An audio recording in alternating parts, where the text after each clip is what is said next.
کہ اگر آپ نے سیکھنا نہیں ہے اور اسی طرح آپ نے لڑائی جاری و ساری رکھنی ہے تو پھر لڑتے رہیں، کرتے رہیں. یہ جو ملک کے اندر تقسیم ابھی جاری و ساری ہے، اس سے کیا فرق پڑتا ہے؟ لیکن میں دیکھ رہا تھا چوہدری صاحب، سنواتا ہوں آپ کو، ہمارے جو لا منسٹر اعظم طارق صاحب کافی پڑھے لکھے ہیں، سنجیدہ ہیں، باہر سے بھی پڑھے ہوئے ہیں، اگر میں غلط نہیں ہوں، لا کو جانتے ہیں. وہ ان سے جب بات ہوئی، اس حوالے سے سوال کیا گیا تو ان کا ایک اپنا اس کے اوپر لاجک تھا، منطق تھی. انہوں نے وضاحت کر دی ہے کہ میں اپوزیشن کے پوائنٹ آف ویو سے بات کر رہا تھا، میرا مقصد اپنی بہنوں یا بیٹیوں کی دل آزاری نہیں تھا. میرے خیال میں جب وضاحت آ جاتی ہے تو پھر معافیوں والی بات ہمیں نہیں، تو اس معاملے کو طول نہ دیں. چوہدری صاحب، آپ کو سمجھ آئی ہے جو اعظم طارق صاحب نے کلیریفیکیشن، جو طرفداری کرنے کی کوشش کی خواجہ آصف صاحب کی، اگر آپ کو سمجھ آ گئی تو ہمیں بھی سمجھا دیں. آج 27 جولائی ہے تو 4 دن اس مہینے کے رہ گئے ہیں، تو 10-12 دن اس مہینے کے رہ گئے ہیں. 9 دن وہ کہہ رہے ہیں کہ 9 اگست کو ہم کر دیں گے. جی جی، چلو 9, 10, 11، چلو 1-2 دن سے تو کوئی فرق نہیں پڑے گا. اس کے بعد یہی لوگ ہوں گے اور ہر بندے سے یہ معافیا مانگ رہے ہیں اور کوئی ان کو معاف نہیں کرے گا، بلکہ قوم معاف نہیں کرے گی. ان میں انہوں نے رانا تنویر، حالانکہ وہ میرے علاقے کے ہی ہیں، میں ان کو ایک سنجیدہ آدمی سمجھتا تھا، انہوں نے بھی گالی گلوچ کی ہے. جوید لطیف صاحب بھی، عظمہ بخاری صاحبہ، ایک ہنا ان کی ہیں، اس طرح میں لمبی لسٹ ہے. اور یہ کام جو ہے وہ ٹھیک نہیں ہے. اسی طرح کچھ لوگ جو ہے پی ٹی آئی میں ایسے تھے جو اس طرح کی غلط حرکتیں کر رہے ہیں یا کرتے تھے، وہ تو اب نکل بھی گئے ہیں بہت سارے. اور اسی طرح تو یہ کام ٹھیک نہیں ہے. اس کا قطعاً کسی کو فائدہ نہیں ہوا.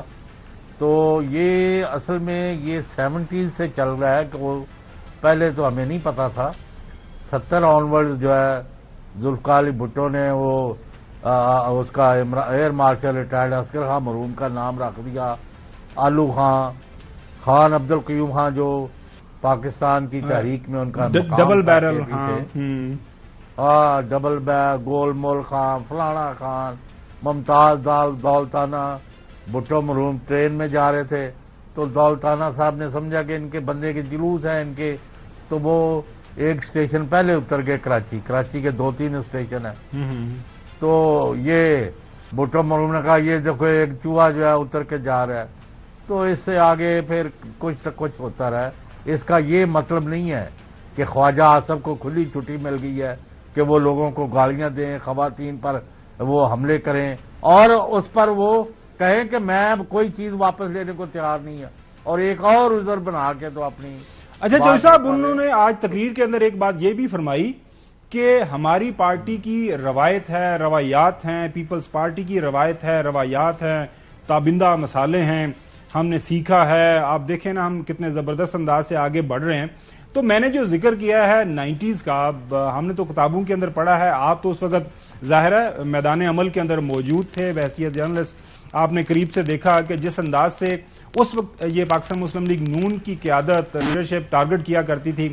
ظاہر ہے بینظیر بھٹو صاحبہ نئی باہر سے آئی تھیں اور اس کے بعد سیاست کے اندر جس طرح وہ سرگرم تھی، تو تھوڑا سا احاطہ کرنا ضروری ہے. ناظرین کو یہ بتانا ہے کہ یہ جو ہمیں بتاتے ہیں نا کہ ہم جناب اعلیٰ بچپن سے ہی جو ہے بڑے پڑھے لکھے تھے، ہم نے تو کبھی زندگی کے اندر کوئی غلطی کی کوئی نہیں ہے، لہٰذا ہماری طرف نہ کوئی نہ بات کرے نہ کوئی اشارہ کرے.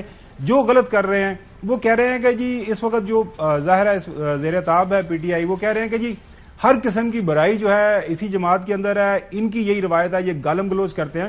ہم تو ٹیلی ویژن کے اوپر بیٹھ کے اپنے اس پروگرام کے توسط سے، اپنے چینل کے توسط سے، جب اس وقت آپ نے بالکل صحیح فرمایا کہ پی ٹی آئی کے لوگ اقتدار کے نشے کے اندر جو ہے غلط زبان استعمال کیا کرتے تھے، اس وقت بھی ہم نے ان کو کرٹیسائز کیا کہ سیاست کے اندر جو ہے بد زبانی کی اجازت دی نہیں جا سکتی، کیونکہ آپ لوگ جو یہ دعویٰ کرتے ہیں کہ آپ لیڈر ہیں، آپ لوگوں کے نمائندے ہیں، آپ نے ملک کو، قوم کو قیادت فراہم کرنی ہے. تو اگر آپ اس طرح لڑائی لڑیں گے، کیا جاتا ہے چوہدری صاحب اگر خواجہ آصف صاحب آپ مانگ لیتے معافی، کہتے جی میری بہنیں ہیں، میری کولیگز ہیں، تو let's move forward, forget it, آگے چلتے ہیں. لیکن انہوں نے تو اس کے اوپر ضد پڑی رہی. تو میں وہ 90s کا کچھ سننا چاہ رہا ہوں آپ سے کہ اس وقت یہ کیا کیا کرتے تھے. وہ بڑا کچھ ہوا، لیکن محترمہ بینظیر بھٹو کی بدترین کردار کشی ہوئی اور معاف کرنا اس میں میرے اخبارات بھی شامل تھے اور باقی میں برملا کہوں گا پھر. لیکن جب ان سے میری ملاقات ہوئی تو میں یہ بالکل ریکارڈ پر کہتا ہوں بلا شرکت غیرے کہ اور 100% بقائمی ہوش و واس کہ محترمہ نے کوئی گلا شکوہ نہیں کیا، بلکہ ان کا ضیاء الحق شہید کے ساتھ جو ان کی مخالفت تھی، ان کے والد کو 4 اپریل 79 کو پھانسی جو لگائی گئی، اس وقت ذوالفقار علی بھٹو کو پھانسی لگانے والی حکومت جو تھی اس کے ہیڈ ضیاء الحق تھے. بالکل صحیح فرمایا چوہدری صاحب، آپ صحیح فرما رہے ہیں. میں جی پلیز یہ میں ریکارڈ پر رکھنا چاہتا ہوں. تو پھر وہ میرے چونکہ ضیاء الحق سے ذاتی تعلقات تھے تو محترمہ نے کہا کہ بھئی یہاں کوئی ضیاء الحق کے دوست بیٹھے، میں ان کے بارے میں کوئی منفی باتیں نہیں کروں گی. وہ انہوں نے کافی برداشت اور صبر کا مظاہرہ کیا، اگرچہ ان کو بے دردی سے شہید کر دیا گیا اور بہت بڑا صدمہ ہے. تو یہ لوگ شامل تھے اس میں، اور ان میں حسین حقانی اور کئی اور لوگ. اینی وے یہ ایک تاریخ کا حصہ ہے، لیکن اس کو یہ نہیں اس بیگیج اور گاربیج کو جس کا وہ ذکر کر رہے خواجہ آصف، اس کو اٹھا کے ساتھ ساتھ نہ لے کے جائیں. بالکل صحیح فرما رہے ہیں. اب بس کر دیں یار، گیو اٹ اے بریک. اس میں کوئی شک ملک نہیں، کو آگے لے کے جائیں. بالکل آپ صحیح چیز ملک تباہ ہو گیا ہے، بالکل. لوگوں کی 2 وقت روٹی پوری نہیں ہو رہی. ان کو 50-60 روپے کا بجلی کا بل پر یونٹ کر دیا ہے. رونا کس چیز کا روئیں؟ ادھر توجہ دیں، آگے بڑھتے ہیں. بالکل کام پکڑا ہوا ہے. بالکل وہی چوہدری صاحب، آج اپنے پروگرام کے اندر ہم نے وہی سارے کا سارا ایک سلسلہ رکھا ہے کہ 16 مہینے جب پی ڈی ایم کی حکومت آئی تھی، کس کس معاملے کے اوپر، کس کس جو موقع کے اوپر انہوں نے کیا کیا پہ دعوے کیے، کیا کیا ان کے بیانات تھے، اعلانات تھے. جناب اعلیٰ اس طرح کے وہ ٹیلی ویژن شوز کے اوپر آ کے درجنوں یہ پریس کانفرنس کر کے کیا سنایا کرتے تھے، وہ ساری کی ساری آج ہسٹری آپ کے سامنے رکھیں گے اور اس کو ہم جوڑنے کی کوشش کریں گے. یہ آج کل 60 اور 90 دن کا جو معاملہ چل رہا ہے، پریشانی ان کو کیا لاحق ہے. لیکن واپس چلتے ہیں. ناظرین، آپ کو یاد ہوگا کہ جب یہ پی ڈی ایم کی حکومت معرض وجود میں آئی، اس کے بعد پی ٹی آئی کے پاس 2 صوبوں کے اندر حکومت تھی اور ظاہر ہے پی ٹی آئی یہ مانگ رہی تھی کہ جی ہمیں جنرل الیکشن کی طرف جانا چاہیے، عام انتخابات کی طرف جانا چاہیے، اور تاکہ ملک کے اندر نیا مینڈیٹ ہو اور لوگوں کو یہ موقع دینا چاہیے کہ وہ دیکھیں کہ جی کس کو حکومت کو لے کے آگے جانا ہے. اس وقت جو ہے پنجاب کے اندر اور خیبر پختونخوا کے اندر ظاہر ہے ان کی حکومت تھی پی ٹی آئی والوں کی. تو بار بار جو ایک تانا دیا جاتا تھا اور یہ کہا جاتا تھا پی ڈی ایم کے لیڈران کی طرف سے، جناب اعلیٰ اگر آپ اتنے زیادہ اطالبے ہو رہے ہیں جو ہے الیکشن کی طرف، یہ 2 حکومتیں ہیں، چھوڑیں، ریزائن کریں، تحلیل کریں اسمبلیاں، تو اس کے بعد کوئی آپشن ہی کوئی نہیں ہوگا انتخابات کے علاوہ. اور ان کے پہلے دعوے ناظری سنیں جو انہوں نے فرمایا تھا. الیکشن کی ڈیٹ آپ کو چاہیے تو توڑیں پنجاب اسمبلی، توڑیں کے پی کے اسمبلی اور چلے جائیں الیکشن میں. میں نے گارنٹی دیتا ہوں، ان کو انشور کرتا ہوں، کے پی کے اور پنجاب اسمبلی توڑ دیں. میں انہیں کہتا ہوں کہ دیر ول بی نو ضمنی الیکشن. ایسی صورت میں جنرل الیکشن ہوگا. خیبر پختونخوا اور پنجاب کی حکومتوں کو ڈیزالو کر دیں. وہاں تو آپ کی حکومتیں ہیں، آپ ڈیزالو کر دیں تو آپ یقیناً انتخابات کے مطالبے کے حق میں ایک قدم آگے بڑھیں گے. پنجاب کی اسمبلیاں تحلیل کر دی جائیں اور کے پی کی اسمبلیاں تحلیل کر دی جائیں تو خود بخود ہم الیکشن کی طرف چلے جائیں گے. اگر واقعی شوق ہے الیکشن کروانے کا، ان کے تو بہت آسان طریقہ ہے. خیبر پختونخوا اسمبلی، پنجاب اسمبلی، کشمیر کی اسمبلی، گلگت بلتستان کی اسمبلی توڑ دیں، آج الیکشن ہے. اگر آپ الیکشن چاہتے ہیں تو پھر دھرنے کی کیا ضرورت ہے؟ توڑیں کے پی کی حکومت، توڑیں پنجاب کی اسمبلی، توڑیں جی بی کی اسمبلی، توڑیں اے جے کے کی اسمبلی، ختم بات. جناب اعلیٰ چوہدری صاحب، آپ نے دیکھا کہ پھر اس کے بعد ہر ممکنہ کوشش کی گئی، ہر ممکنہ انہوں نے بہانہ ڈھونڈا، کریٹ کیا، تراشا کہ الیکشن کی طرف نہیں جا سکتے، پیسے نہیں ہیں، سیکیورٹی کے مسائل ہیں، اور پھر الیکشن نہیں ہوئے.